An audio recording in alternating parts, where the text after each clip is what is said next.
আসসালামু আলাইকুম। এখন গাড়িটা ক্লিন করব। ক্লিন করার উদ্দেশ্যে পানিটা ছাড়লাম। পানি ছেড়ে এখন গাড়িটা ভিজাতে হবে। প্রথম দেখতে পাচ্ছেন গাড়িটা ভিজাচ্ছি। এই পাইপে করে সমস্যা, পাইপ আটকে গেল, তো সব জায়গায় চাপা ভিজাতে হয়। সব কিছু দেখতে পাচ্ছেন আপনারা। এভাবেই আসলে গাড়ি ধোয়ার প্রকৃত নিয়ম। দেখি ডালার ভিতরেও মনে হয় কিছু কাদা ময়লা থাকে, তো সব জায়গায় গাড়ি ভিজানো প্রায় শেষ। ছাদে কিছু পানি মারবো এখন।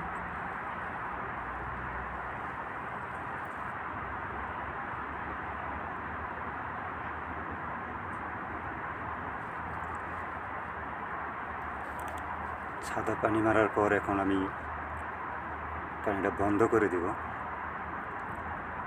বন্ধ করে দিয়ে এখন সাবান মারব, গাড়ির শ্যাম্পু যাকে বলে।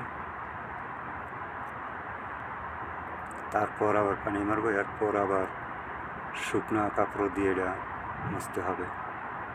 তবে এইভাবেই গাড়ি ধুইতে হয় ডেলি। আমরা তিনজন, দুইজন আছে রেস্টে বলতে একেবারে রুমে চলে গেছে, আসবে বিকাল 4টায়।